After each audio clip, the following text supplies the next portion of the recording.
You're watching Pyro Media Network.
Thank you for tuning in. If this is your first time joining us, welcome. We hope your experience is fruitful. Please feel free to visit our website to find out how you can join our growing family. While we are loading your experience, please do us a quick favor and hit that like button from whichever platform you're watching or listening on. Also, share so others may enjoy as well. And we hope you would consider hitting that subscribe or follow button so you can check out more of our amazing content. All right, let's start the show. Christian ain't good with forgiving, ain't turning my cheek, now I'm raising that pistol. Lord, forgive me. With all my prayers, with all my strength, with all my pain, fighting this war. Thy kingdom come, thy will be done. No turning back, 'cause I'm free. Hey, spread the word to my people. The spirit fell on me, told me fight against the evil, not turn, yeah. Fuck the sticks now, nigga, got burners. Hold up, hey, spread the word to my people. The spirit fell on me, told me fight against the evil, not turn. We in the sticks, now we all got burners. Hold up, hearing voices in my head say I need to be. Hey, what's up, y'all? Welcome to Dirty Laundry, the podcast with your boy KO. Here we pull no punches and dive head first into the challenging conversations that the Black community needs to have, from economics to inner city violence to abortion, religious fanaticism, white folks, of course, and everything in between. We tackle the tough conversations that we need to have in the Black community with honesty, courage, and a vision for growth. Now, I'm gonna be honest with you. Some of these conversations will get messy, but hey, ain't that why we do laundry? You know, we wash, we rinse, and we rebuild, because it's our duty to reclaim the narratives and control the narratives that are associated with us. So with that, y'all, welcome to Dirty Laundry. Let's start the pre-wash with Kwame Speaks.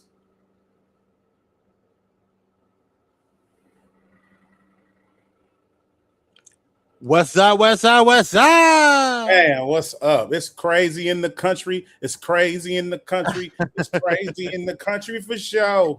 It is, my brother. We got a lot to talk about today. I got a couple of things for you to chat about. First up, we're going to get into that new Netflix documentary that's coming up with the new Michael Jackson documentary. Then we're going to also talk about Ashley St. Clair. We're going to talk, that's who is Elon Musk's baby mama.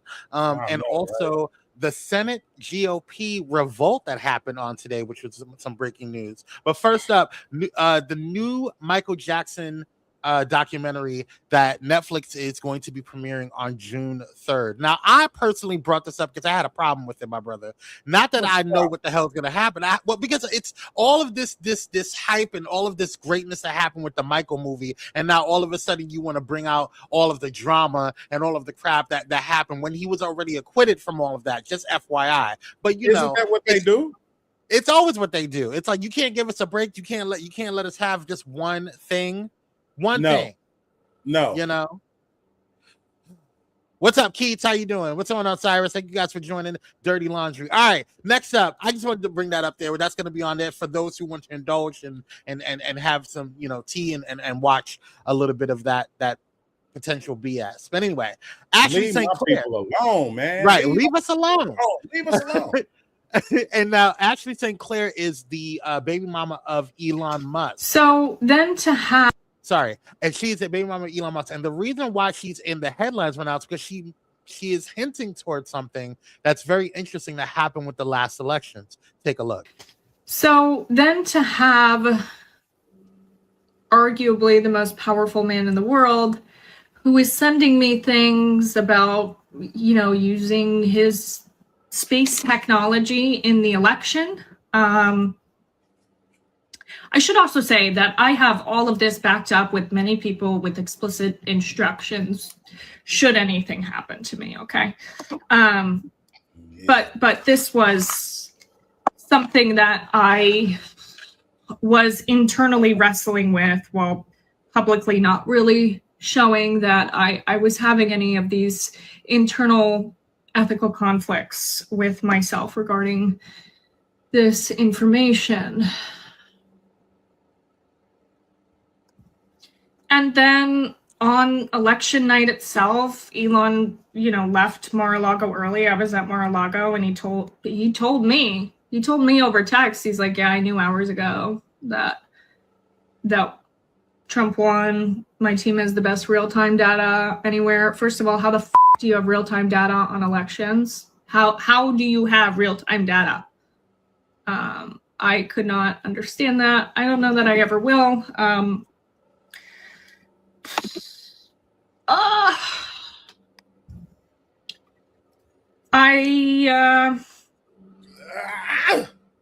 I saw some guys, like I saw some, and I'm fighting really hard to keep my voice because I saw that impacts everyone. And if I was self-interested, I have been offered the self-interested deal to shut up and not talk about anything. But what I can tell you is I've not been offered certain deals just because I know that he's weird, okay? I've had enough. I can't take her anymore. I can't take it. I can't either. But here's my thing. My brother. The reason why I brought this up is because, first of all, she's alluding, and I want to say, just for the safety of pirate media, that this is all alleging. And she hasn't said anything outlandish or out front, but she's alluding to the fact that he tampered with the last election. Yes, she's hinting and alluding to the fact that he tampered with the last election. Which, okay, fine, no big surprise there. We kind of like had an inkling that happened, because how did he win all 7 swing states? It's just weird. But anyway, I digress. That's not the point. We can all it's here or there. He's the president now. If she says too much, she's dead as fried chicken anyway. So, but here's my thing. But here's my thing. Even if, like, why didn't you say something in the beginning? That's what I'm just trying to say. And first of all, I'm already questioning your judgment anyway, because you let that inside of you. I'm just saying. Anyway, let's move on. Moving right along. I can't. Y'all gotta watch this. Hey, anybody who's listening, you gotta watch something called Reconstructing Karen. I'm over them. Listen, that's a whole word. Now, speaking of Karens, the Senate GOP is revolting today. That we had a lot of different members of the Senate, of the Republican Senate, have some issues. So the article that CNN was reporting breaking today is that the Trump administration's push for a $1.8 billion anti-weaponization fund derailed Senate Republicans' plans to pass the president's priority immigration enforcement package. Senators left Washington for their Memorial Day recess, which I think is BS that they're getting yet another weekend off. Thursday or today, with Republicans saying that they were blindsided by the Justice Department's announcement of the fund and at odds over how to rein it in. The issue had become so toxic for the Senate GOP that there were doubts that they could muster 50 votes needed to pass the broader bill that would provide tens of billions of dollars to U.S. immigration and customs enforcement and border patrol. Trump had demanded the package land on his desk by June 1st, but GOP lawmakers will now almost certainly miss that deadline. I just find it interesting that they can find money for everything but reparations. Everything but reparations, my brother. I was just talking about this yesterday on my show, and I just don't understand. You couldn't find money for that. You said that healthcare was unaffordable. You said that that raising funds for teachers' wages across the nation was unaffordable. You said that children's lunches were unaffordable. It was too much. And you said that Black people's reparations were unaffordable. But you found more than enough money to find money to pay those that had a complete insurrection, that traitors that tried to perform a coup over the nation after you already pardoned them for an insurrection. Wild. Are you not entertained, America? Are you My not brother. entertained, Black people? Let's move to the next topic, man. Was that my last topic? That's gonna be it, my brother. That's gonna be it for me. Oh my God! Thank you so much, man. Thank you No so problem, much, man. man. See you next week. I appreciate you. Let's jump All into right, this have a good spin one. cycle, y'all.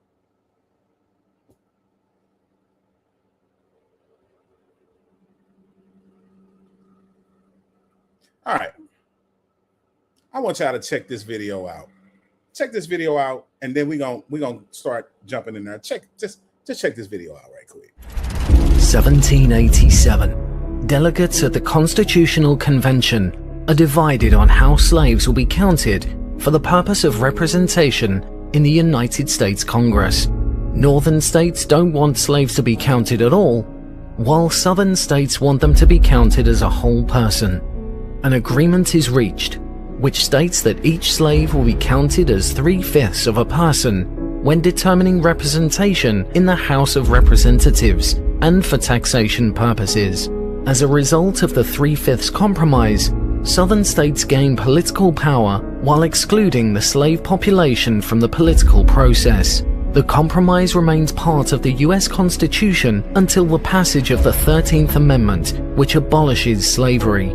The 3/5 compromise has long been a stain on the merits of the US Constitution, while reminding Americans of its complicated and painful history with slavery. Now, I'm just going to ask everybody, does voting really help Black people in a white system? Are we just spinning our wheels? I mean, come on.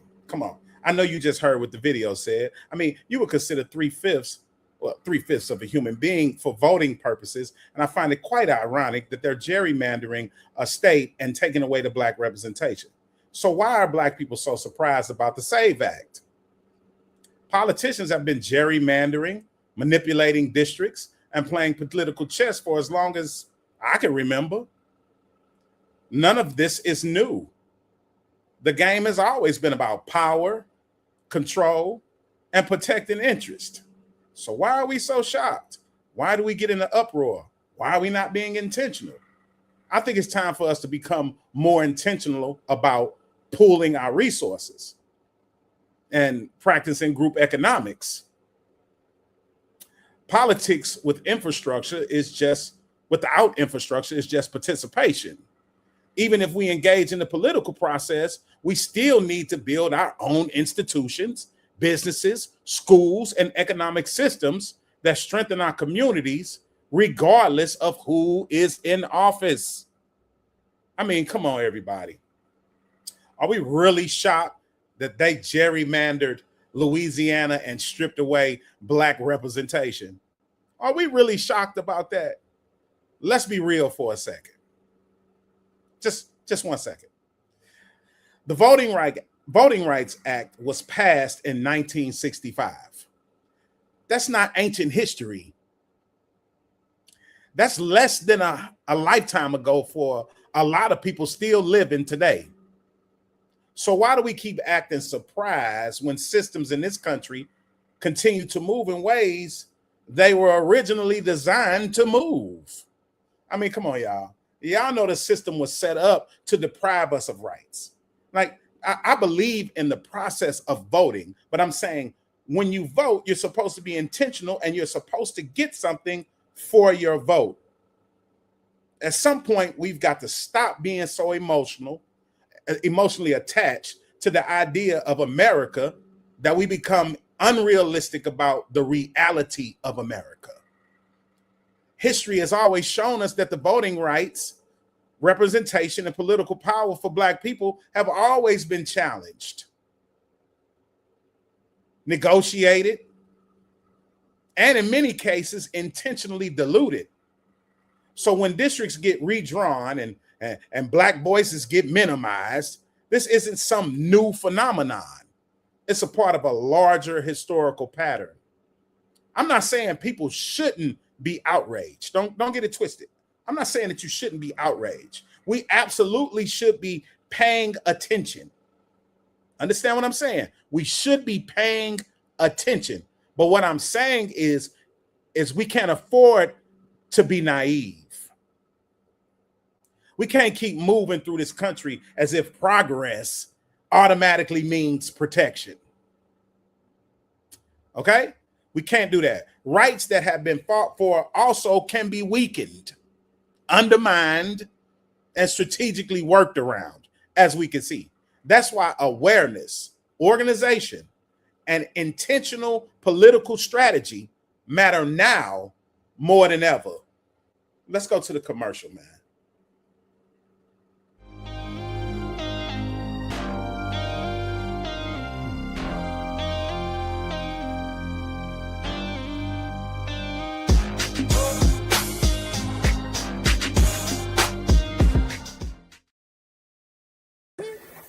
Hey, it's Pastor Kim from It's Just Kim Live Show, and you're watching Pyro Media Network.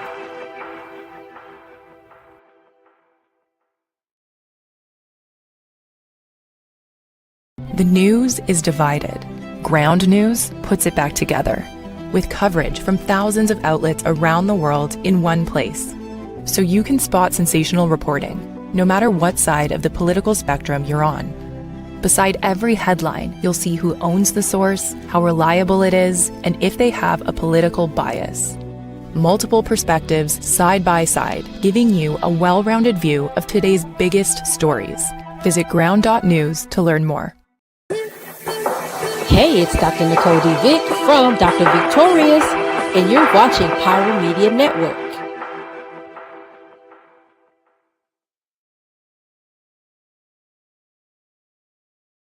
Black mama still crying on TV. These young brothers still dying on TV. Crackers on the camera still lying on TV.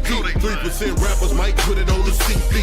And our leaders, most of them speechless. How you gonna preach when you ain't trying to? For a number of reasons. First of all, because we still tend to think that partisanship is important to Black folk. But whites do not place as much importance on partisanship, political partisanship, as we do. See, when Black folk did not belong to any party, and they were independent, they were enslaved. From 1618 up until 1866, Blacks were slaves. They didn't belong to any party, and they got slavery out of it. From 1866 to 1936, about 96% of all the Blacks in the United States belonged to the Republican Party. What they got was Jim Crowism out of it. From 1936 up to 1996, almost 97% of all the Blacks in the United States belong to the Democratic Party. What they've gotten is benign neglect. So partisanship is not the issue. The issue is that Black folk have never had an effective strategy for dealing with white racism in this country. That's the issue. And we have never sat down and say, how do we go about dealing with structural racism? That's one of my favorite educators, one of my favorite brothers, like Dr. Claude Anderson, man. Like, so why do Black Americans keep getting caught in this cycle? Why do we keep getting caught in this cycle, y'all? You know, we've been fighting for rights for I don't know how long. And the last time I checked, and this is just my personal stance on it, and I could be wrong. Stop me when I stop telling the truth.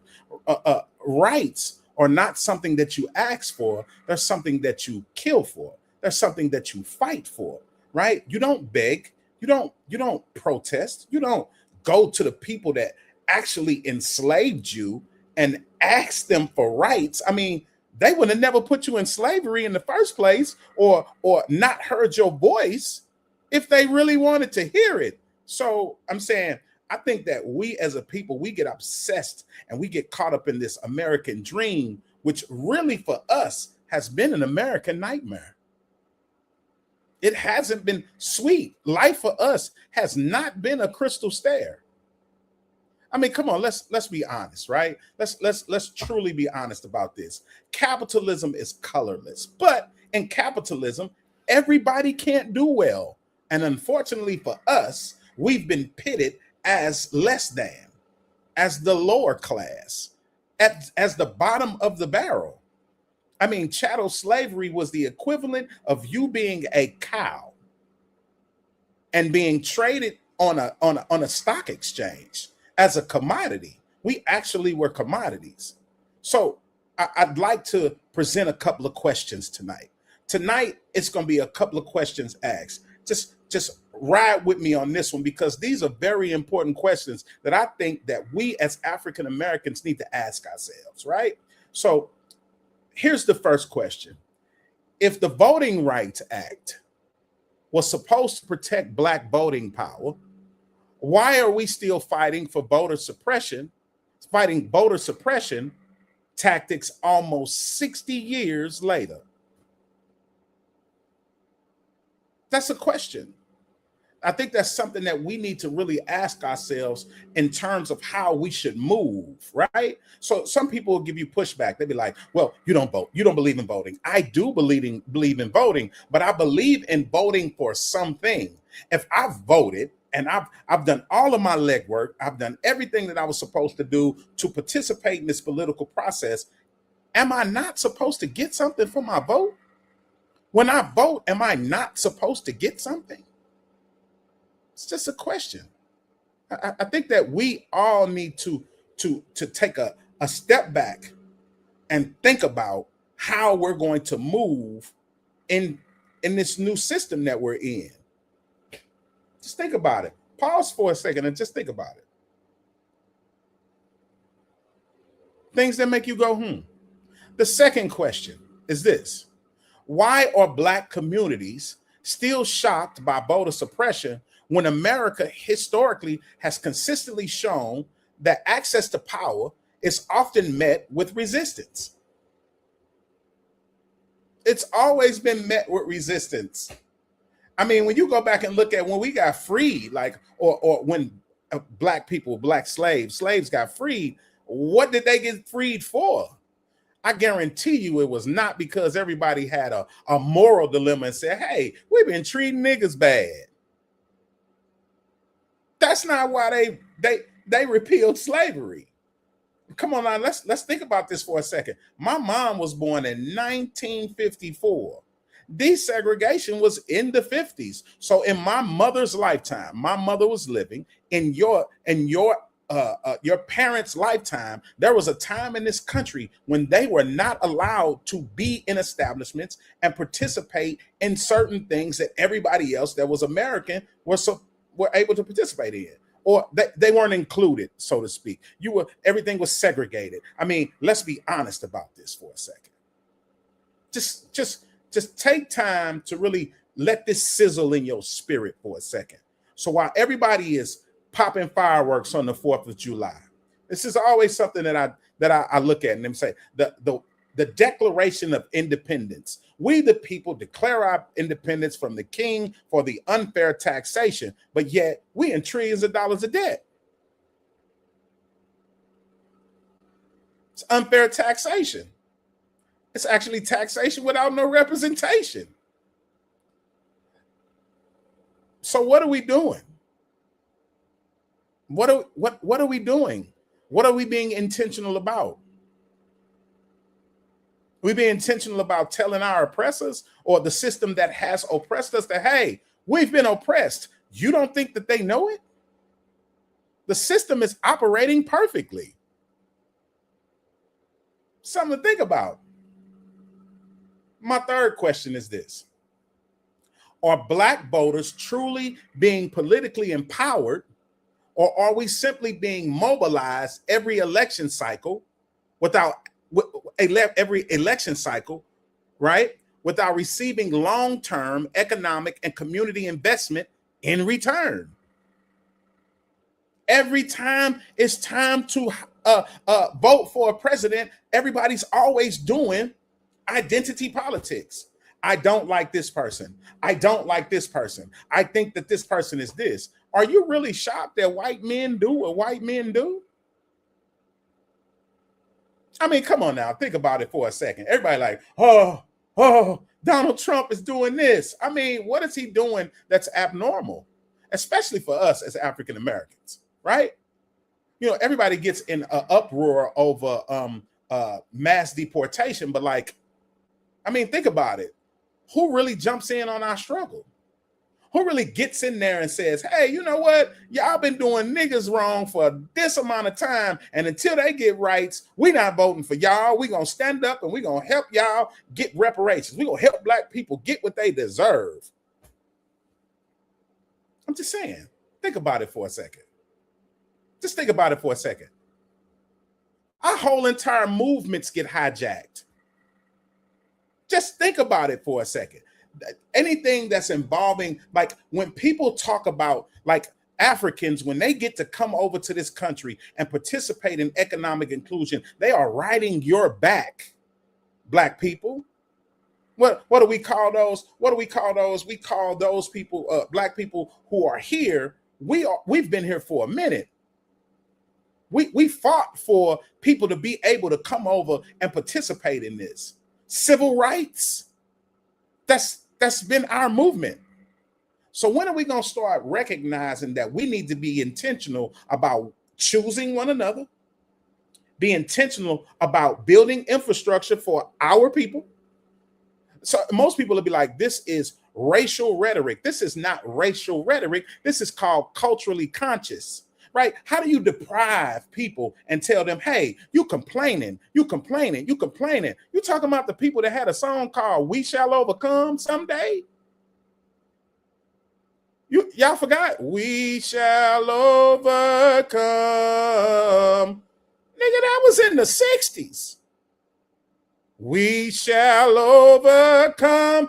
I was born 10 years after that. And my people were saying, we shall overcome one day. Well, what day is that? I know, I hear it all the time. People be like, oh, okay. So what we gonna do? We built Black Wall Street. We did this, we did that, we did this. You don't see where the country's going? I mean, this man just found money for the insurrectionists. So they about to get some money before we get it. They about to get some funding before we actually get reparations. Like 40 acres and a mule, that you remember that shit? I mean, how about the land grab? Just think about it for a second. Just let me cook a little bit. Let's think about it for a second. Let it sizzle in your spirit. You've been voting for the better part of almost 100 years. And then they just, in the blink of an eye, change that shit. You don't see what's going on in Louisiana? Act like you don't see it. I know you don't see it. You still want to be hands across America? Where is cultural exclusivity within the confines of the American society for black people? Show me where that's at. Black people own less than 1% of the country's overall wealth. You know what we do? We entertain. We sing and dance. But we never come back and build a school for free. We got a lot of rich people. So what's really going on? What are we really voting for? Okay, fourth question. What tangible changes can Black Americans point to that directly improve because of our voting power? And are those changes enough compared to the loyalty we give to political parties? Democrat, Republican, Democrat, Republican. A black person will fight you more about being a Democrat or Republican instead of the real issues. Boss, is we sick? We's lost our house, boss. I'm just saying, when are we going to be intentional about preferring one another, building stuff with one another? Like, here's the thing. You don't own anything. You don't have enough stake in it. You don't have enough what they consider skin in the game to really negotiate with a system that has disenfranchised you for a long time. What I'm saying is you don't own enough, a big enough piece of the pie. Yeah, you could be an individual. You can work. You can go to school. I'm only worried about my kids. I'm only worried about my kids. But we watch them do white flight all the time and leave everybody in one specific category in one area. And then we say, hey, the niggas are criminals. Just think about what I'm saying to you for a second. Just understand where I'm coming from. We have fights over people's titles, like what they call each other. Like, you know, I won't say her name, but like these are our talking points. While shit gets taken from us right before our very eyes. Just think about what I'm saying. Are we at war? Have we always been at war? Or no? No. Everything's fine now. What are you talking about? You can go to work, but in a minute, I thought we didn't. That's right. We don't have any jobs. We're in artificial intelligence. So you know what's going to happen. They're going to criminalize the image of Black people. They're already making it to where white people can benefit if you DEI. Oh, man, we don't even want to talk about what just happened with the DEI when the lady got on TV and said, if any white man feels like he's been discriminated against, you can call this number. I'm just saying. Are you not entertained? Are we going to be intentional about pooling our resources? Are we going to be intentional about sticking together? Because in a minute, we're going to need each other. Sooner than later. Sooner than later. Fifth question. If voting is one of the most powerful tools we have, why do so many disenfranchised Black communities still struggle with underfunded schools, economic instability, over-policing, and limited political leverage? Just think about it for a second. Let's just build with each other. This is why we call it dirty laundry, because these are the topics that we need to have with each other. Let's just think about it for a second. You got one person saying, I'm a Republican, I'm a conservative. Then you got one person saying, I'm a liberal, I believe in this and I believe in that. It's everyone love. It's all about love. But Black people keep losing. In this super huge love game, we the only ones getting fucked with no Vaseline. I mean, shit. Listen, when are we going to take down the veil from over our eyes? Martin Luther King himself said he felt like he integrated us into a burning building. You think he was telling the truth? He was very nonviolent. No confrontation. Wasn't a confrontational man at all. So what happened? Fred Hampton was killed in his 20s for unifying people. Think about it. J. Edgar Hoover said that he was a threat to the American society. He was what do they call it? Just a threat. America's nightmare. What was he a threat to, though?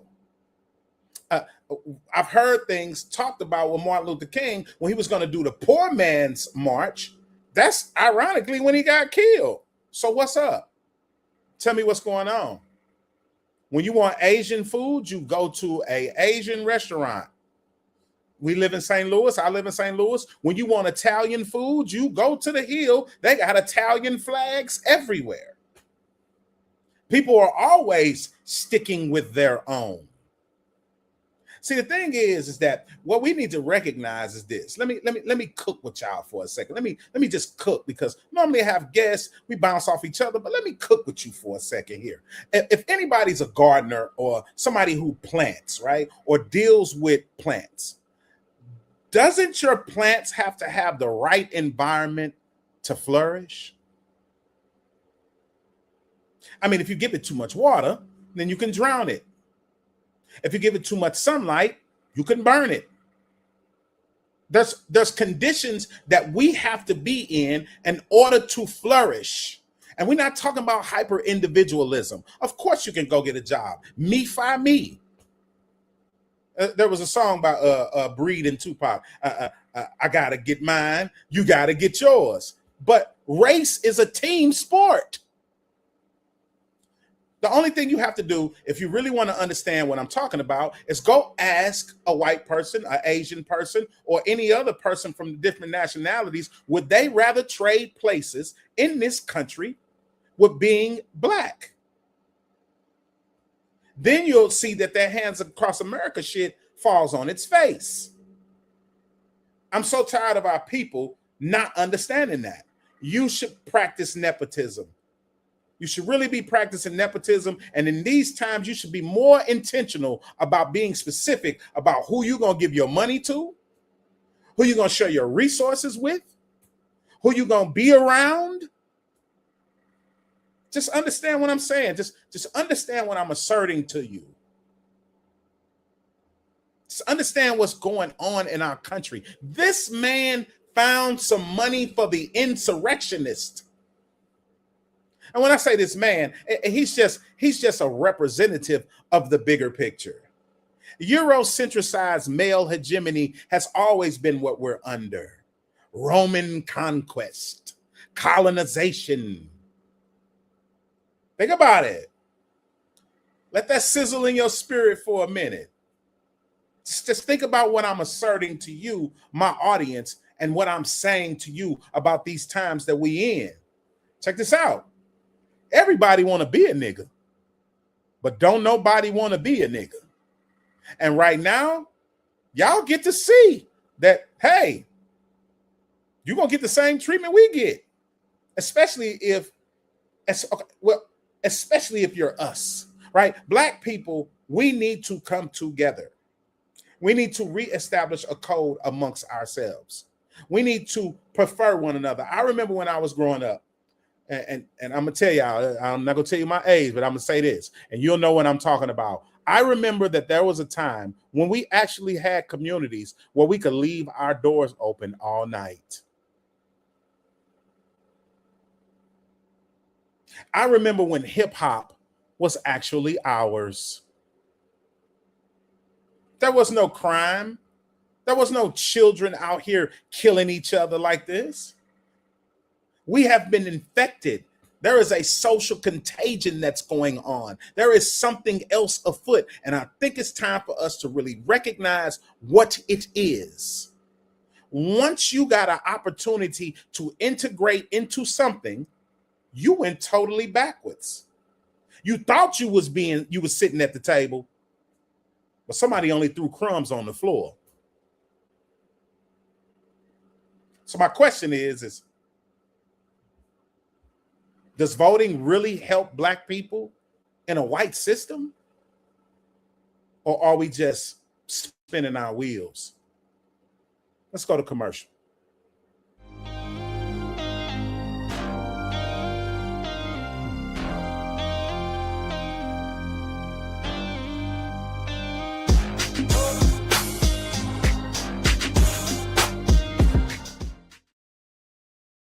Hey, how y'all doing? Real quick, this is Daryl Walter, host of the Daryl Walter Show. I know. And you are watching Pyro Media Network.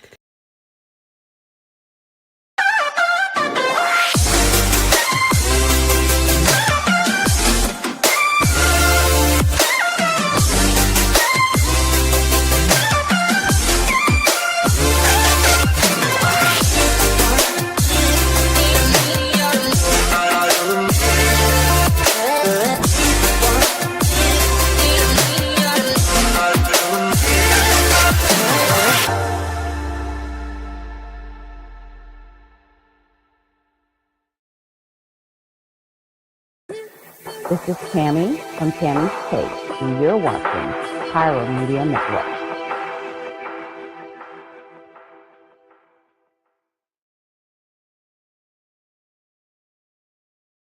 Black mama still crying on TV. These young brothers still dying on TV. Crackers on the camera still lying on TV. 3% rappers might put it on the CD. And our leaders, most of them speechless. How you gonna preach when you ain't trying to reach it? Are we back? Okay. All right. So what did you write down the questions? I mean, because everybody can say he don't know what he's talking about. This dude crazy. He just saying some crazy shit. But I'm saying the questions are the questions. If the Voting Rights Act was supposed to protect black voting power, why are we still fighting voter suppression tactics almost 60 years later? Why are black communities still shocked by the suppression when American history has consistently shown us that access to power is often met with resistance?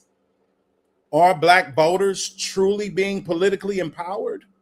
Or are we simply being mobilized every election cycle without receiving long-term economic and community investment in return? What tangible changes can black Americans point to directly that was improved because of our voting power? And are those changes enough compared to the loyalty we give to political parties? What tangible changes can black Americans point to that directly improved because of our voting power? And are those changes enough compared to the loyalty we've given political parties? I'm telling you these, I'm reciting these again so you can write them down and really assess. Just really take the opportunity to sit down, and no matter what your political view is, like Republican, Democrat, Independent, whatever you're thinking, I'm saying in terms of voting, these are the questions that I want you to write down. If voting is one of the most powerful tools we have, why do so many disenfranchised black communities still struggle with underfunded schools? Okay. Economic instability. Okay. Over policing. All right. And limited political leverage. Because if you're telling me I mean, like when I seen what happened in Memphis, I was like, shit, it's about to go down. He called that man boy so hard, I know he had $100,000 worth of spit on his face. So with that, I'm saying thank you all for being a part of tonight's discussion. Now it's time to check the facts.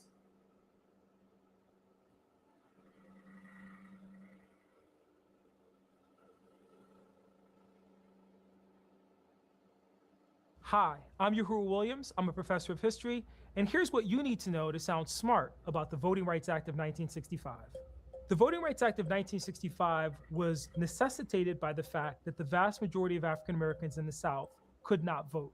Despite the passage of the Civil Rights Act of 1964, many civil rights activists believe that the Voting Rights Act of 1965 was still necessary due to the denial of the right to vote of Blacks in many Southern communities. Organizations like the Student Nonviolent Coordinating Committee and the Congress of Racial Equality have been active in registering African Americans to vote in the South with little success prior to the passage of the Voting Rights Act of 1965. One of the reasons the Voting Rights Act of 1965 was so important is it helped to eliminate some of the mechanisms that have been used to suppress the right to vote for African Americans. This included the literacy test, the grandfather clause, and with the passage of the 24th Amendment, the dreaded poll tax. The Voting Rights Act of 1965 actually authorizes the United States government to oversee elections in Southern states where there's been a history or record of voter suppression. The Reverend Dr. Martin Luther King considered the Voting Rights Act of 1965 to be an essential piece of legislation to guarantee civil rights for African Americans. Young people in large numbers. Okay, did you? For those of you listening, see, a professor, that's a professor. I would consider him credulous, and I would say check to see if what he said was true. So let's check the facts. Check this out. The 3/5 clause of 1787 counted enslaved Black people as 3/5 of a person for congressional representation and taxation. Enslaved people could not vote or exercise constitutional rights. Does it sound familiar? Does it sound like something that's what's going on? Okay. Second fact, Southern states wanted enslaved populations counted to increase their political power in Congress and the Electoral College. Think about that for a second. We checking the facts. Cross-reference it. Go check it out. Go look and see. The clause increased representation for slaveholding states, while Black people themselves remained politically powerless. Black Americans currently control a disproportionately small percentage of U.S. wealth relative to population size, which fuels ongoing debates about economics versus politics in achieving collective advancement. It's just something to think about. Listen, have all of the views that you have your opinion of me. Who cares? But check the information, Black people. We got to get out of trying to smear the person and not hear the information. That's why we do identity politics so much. We don't like him. He's a racist. Well, are you not entertained? Because white men are going to always do what white men do. The white establishment. Let me not say that, because I don't consider all white men oppressive. But here's the thing. If you are in a society that was set up for you to benefit, and you've benefited from it, then by default, you're complicit unless you're working to tear it down. Let's go to the next video.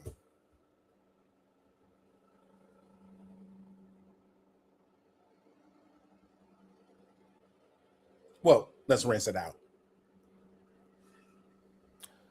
Always watch what they do, not what they say. The Supreme Court just gutted the Voting Rights Act, a civil rights law that has been on the books for 60 plus years.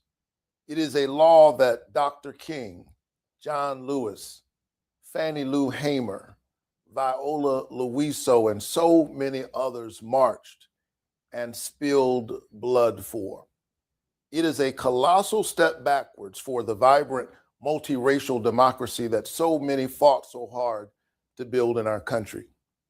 If you want to understand why the Supreme Court just did this, you have to look at what politicians are doing. Because ultimately, this is an effort by politicians to decide who their voters are, as opposed to having the voters choose who their politicians are. So let me break it down. During Jim Crow segregation, politicians would draw maps to shut out Black voters, to diminish the power of their vote and their voice. And one way was to take a large group of Black voters and split them into multiple districts so that they were always a minority and their votes never really mattered. That's called cracking. Another way was to take a large group of Black voters, large enough to be majorities in 2 districts, and put them all into 1 district. That's called packing. And through tactics like packing and cracking, creatively drawing the lines, craven politicians who sought to maintain Jim Crow were able to successfully strip Black voters of their political power even when they show up. They were able to silence and diminish their voices in our democracy. The Voting Rights Act put a stop to this. Fast forward to today, before the Supreme Court decision, politicians in many southern states, including my own state of Georgia, were literally lining up plans to deprive Black citizens of representation by this very same mechanism. And now they're saying the quiet part out loud, that they plan to take cohesive Black communities and minimize their influence. That's why we need the Voting Rights Act, because these abuses are happening in real time. Without it, these politicians will move to deprive Black voters of their voice. They will move to do the very thing that the Voting Rights Act was meant to prevent. This was all telegraphed beforehand. None of this was in secret. And yet Trump's Supreme Court chose to ignore that. They chose to roll back the clock because there is an extreme movement in this country that is willing to do anything to stay in power. And if that means dragging us back to the days of Jim Crow, so be it.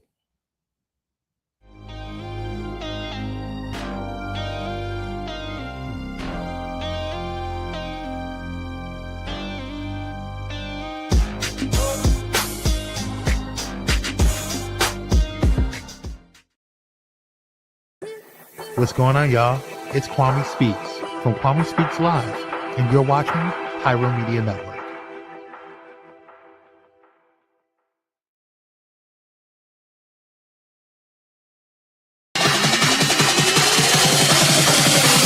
Bring it up, up. Bring it back, bring it back, bring it back. Bring it back, bring it up, up. Bring it back, bring it back, bring it back. Bring it back, bring it up, up.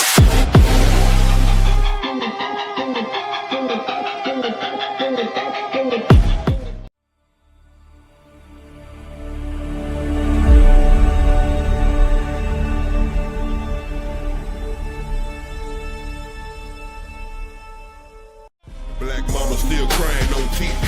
These young brothers still dying on TV. Crackers on the camera still lying on TV. 3% rappers might put it on the CD. And our leaders, most of them speechless. How you gonna preach when you ain't trying to reach it? All right, y'all. Let's go on here and rinse it out. Let's rinse it out.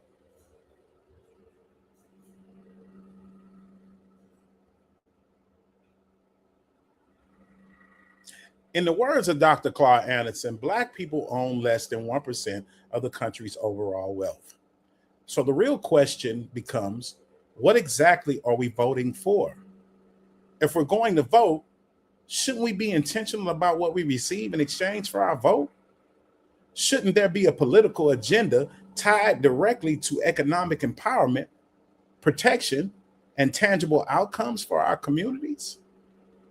Or are we simply participating in the process because somebody allowed us to participate in it?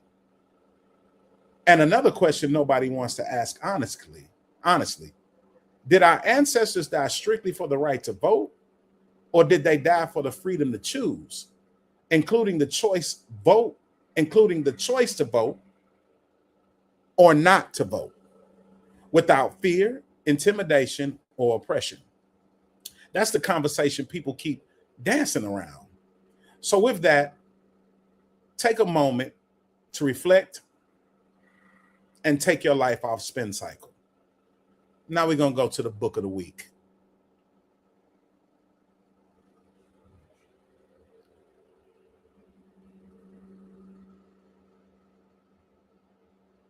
As we put this thing on the clothesline, our book of the week is Black Labor, White Wealth by Dr. Claude Anderson. I am a huge fan of Dr. Claude Anderson because he approaches our issues with realistic structure.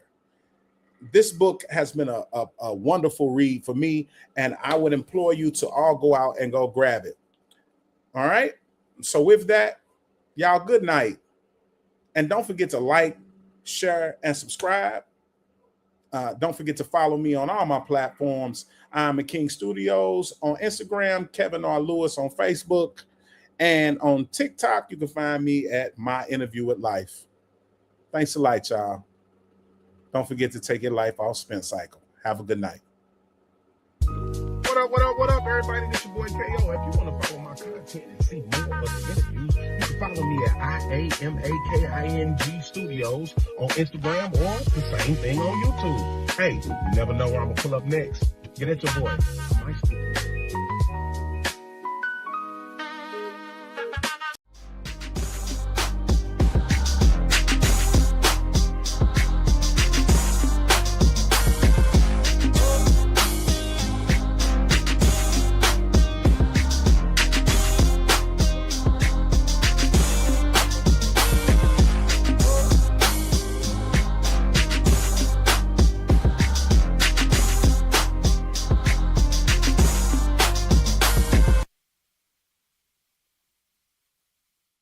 Thank you for watching Pyro Media Network.